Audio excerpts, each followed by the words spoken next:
Why does he keep reaching for you? Even when life is stressful, work is exhausting, and there are 100 other things going on.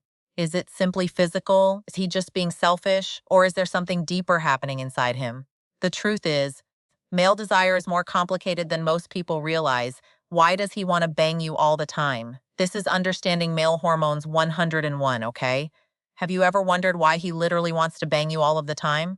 No, it's not because he's a dog. Maybe snorts he is a little bit. No, it's not because he sees you like a slice of meat, even though my husband looks at me like I'm a juicy steak, though, and that is important. That is healthy.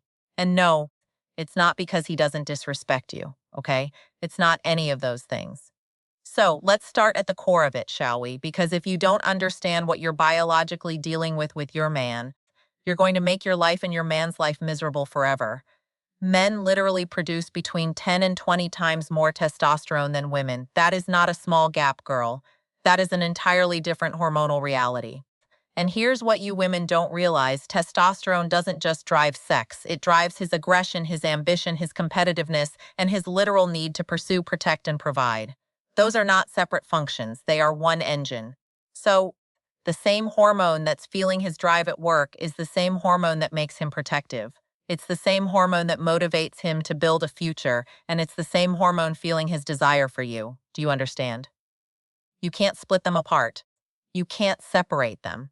Think about it this way. You know when you're in your luteal phase, that week or two before your period and your energy goes down, your mood shifts and your body just wants to rest? Yes? Okay. You can't control that, right? It just happens. Okay. So men have something similar happening in their bodies too. And it literally happens every single day, something that they also don't get to choose. Except instead of pulling them inward, it pushes them outward towards connection, towards pursuit, and towards you. Women hormones, on the other hand, are cyclical. There are weeks where we feel more sexual. There are weeks where we feel completely closed off to it, and that's completely normal for us. But men don't have that cycle. Their testosterone runs at a consistent and constant level day after day, which means their sex drive doesn't take breaks and it doesn't pause because life got hard. No, if anything, and this is important, stress increases a man's need for sex because it's one of the primary ways his nervous system gets to regulate himself. So in other words, men need to bang you to regulate themselves, okay? So picture this. He had a brutal day. He had to deal with different situations at work, difficult client, his boss was a jerk to him, or something he wanted just went absolutely wrong. Then he comes home and reaches for you. And the first thing you think is that he's doing it while ignoring that you're tired or stressed or whatever. No, girl, he's doing it because you are literally how he comes back to himself and you are denying him. So, understand that this is the opposite of what you think, okay? That is not selfish behavior. It's not. It's one of the most vulnerable things a man can actually do, and you're turning it away. So if your reaction to that is or not now, okay, fine, make it quick. Just understand that he just doesn't move on from that at all. No, you are inflicting a low blow to his ego and to his nervous system. So he is now going to retreat quietly and feeling completely defeated. I need you ladies to really understand me for a second, okay? Most of you women think about rejection the way we experience it, right? We feel sad, we talk to somebody about it, we cry, we process it, and we move through it. But that's a very feminine response to pain. Men don't do that. Absolutely not.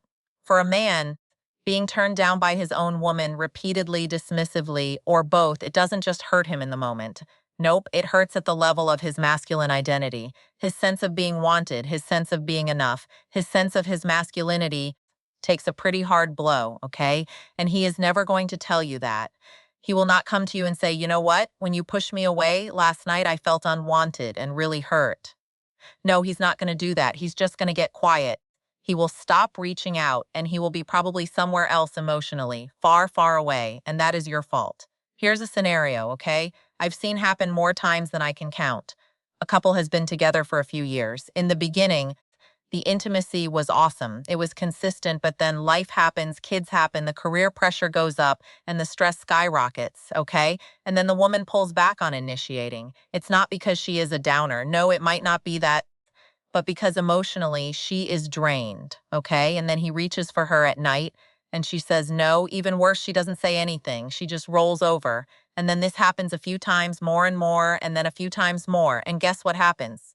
He simply stops reaching out, stops initiating altogether, and just checks out. Then she notices that he seems distant, but assumes that he is just stressed or tired. So she pulls back even more, and now they're barely talking about it, barely touching, and barely connecting with each other. Then she starts wondering why he doesn't pursue her anymore. I mean, do you see how stupid this is? Of course, he stops pursuing. He got tired of being rejected all the damn time. But she thinks the problem is communication. No, the actual problem is and happened and probably started months ago. It's a series of small moments that she didn't realize were piling up and chipping away at his confidence and masculinity. So, here's what I want you to understand, please. Men can deal with a no. They can, okay? But what slowly breaks them apart is feeling like you don't even desire him anymore. Like they're a burden for wanting their own partner, like their masculinity is something to be managed or tolerated or ashamed for, rather than met and celebrated. There's a massive difference between I'm exhausted tonight, but I want you to know I want you, baby, okay? And rolling over without a word. Both are technically a no, but one keeps the flame alive and the other one completely kills it. Now, I want to give you two real scenarios, okay? On the first one woman told me her husband had become emotionally unavailable, okay? He stopped planning dates, stopped touching her, and stopped being affectionate.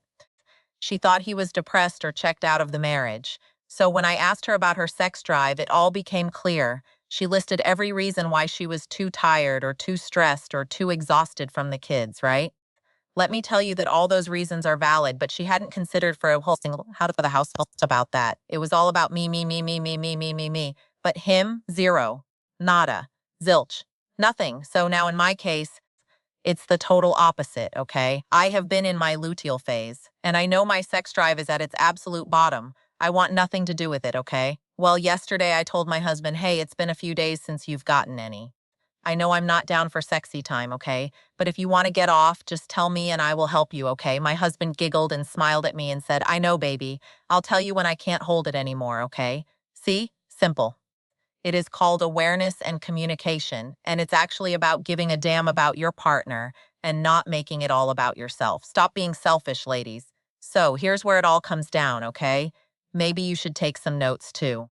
If you want a man who is devoted, present, protective, driven, and emotionally available, you need to understand what fuels that version of him. And one of the most powerful fuels is by feeling truly desired and chosen by his woman. When a man feels desired and wanted, he will move mountains for you. But I am not talking about preformed desire or obligated desire. Nope, genuine, real, raw, primal desire, okay? When a man feels that, he knows that his partner is attracted to him, that she's choosing him, that she wants him.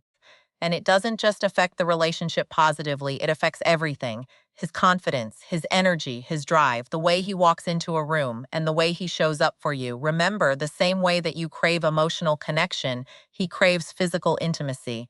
Okay? Now that you've got the message, here's the part where we get practical. So, ladies, take some notes, okay? Number one, be honest and assess whether your partner feels desired in your relationship or not, okay? Not whether you love him, but if he feels wanted. Those are two different things. You can love somebody completely and still not have sex with them. So ask yourself honestly, when was the last time I initiated? When was the last time I made him feel like a snack?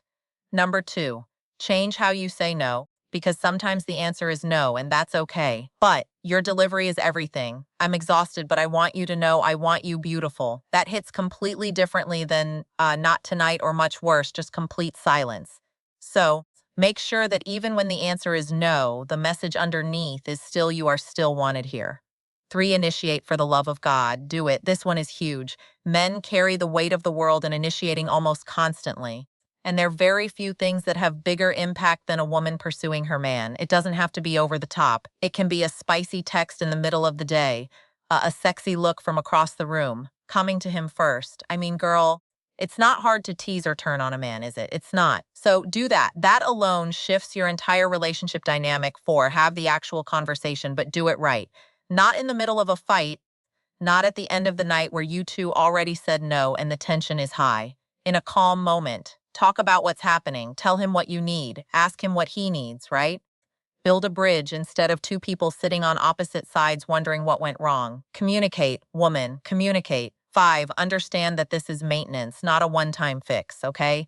Intimacy in a relationship is a must-do, like brushing your teeth. You want to keep your teeth? Okay. You want to keep your man? Same thing. It's something you must actively do every day or every other day or every week, at least every month, for the love of God. It is a living part of what you're building together. And if you stop feeding it, it dies. I'm not exaggerating. That is just true. I talk to too many people complaining about the same thing, that my wife stopped having sex with me or my husband stopped desiring me.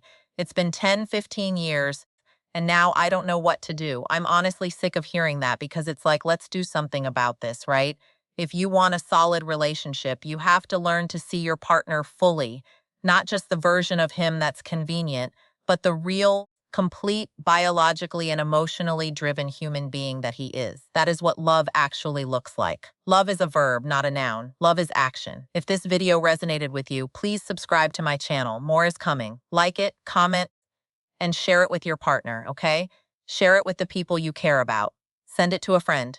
Post it. Whatever you want to do, because I guarantee you that you know somebody whose relationship needs to hear this right now, okay?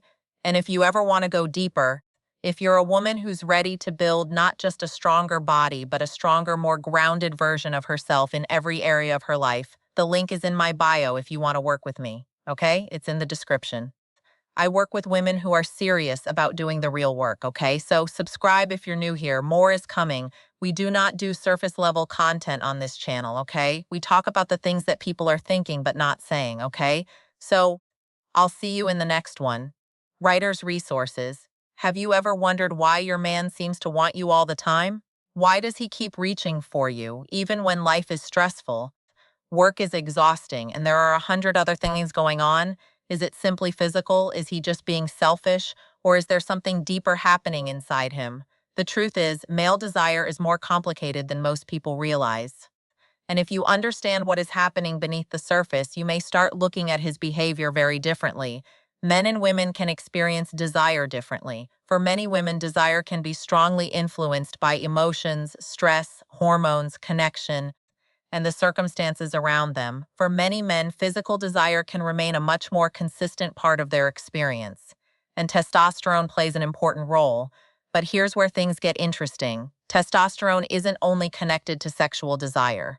It is also associated with motivation, competitiveness, energy, confidence, and the drive to pursue goals. So when a man comes home after a difficult day and reaches for his partner, it isn't always simply about sex. Sometimes physical affection is also his way of reconnecting. It's his way of feeling close. It's his way of remembering that he is loved, wanted, and accepted. And that distinction matters. Because sometimes a woman hears, "I want you," and thinks, that's all you care about. But the man may be communicating something much deeper. I still want to feel close to you. I still want to feel connected to you. I still want to feel that you desire me. That doesn't mean a woman should ever feel obligated to have sex. Your boundaries matter. Your exhaustion matters. Your feelings matter. A healthy relationship is never built on pressure or guilt. But there is another side to this conversation that couples often avoid. How does rejection affect the relationship over time? One no usually isn't the problem. Everyone has days when they're tired. Everyone has moments when they're stressed. Sometimes you simply aren't in the mood. That's normal. The real problem can begin when rejection becomes a pattern without communication. Imagine a couple who were deeply affectionate when they first met. They touched each other, they flirted. They went on dates, they couldn't keep their hands off each other. Then life happened, work became stressful, children came along, responsibilities increased, see-me became harder to find. The woman became emotionally exhausted, the man kept reaching out. She kept saying no. Eventually, she stopped explaining. She simply turned away. And after enough rejection, he stopped trying. At first, she didn't notice. Then she noticed he wasn't initiating anymore. He wasn't touching her as much. He wasn't planning romantic moments. He wasn't flirting. And suddenly she wondered, why doesn't he want me anymore? But sometimes the answer isn't that he stopped loving you. Sometimes he simply stopped reaching because he no longer felt wanted. That's a very different problem. Men can handle hearing no, but many people struggle when the message underneath that no becomes, "You are not desirable. You are bothering me. I don't want you." And that's why communication matters so much. There is a huge difference between saying "not tonight" and saying "I'm exhausted tonight, but I still want you. I just need some rest." Both answers can mean no, but emotionally, they communicate very different things. One creates distance. The other maintains connection. And that's the lesson. You don't have to say yes when you mean no.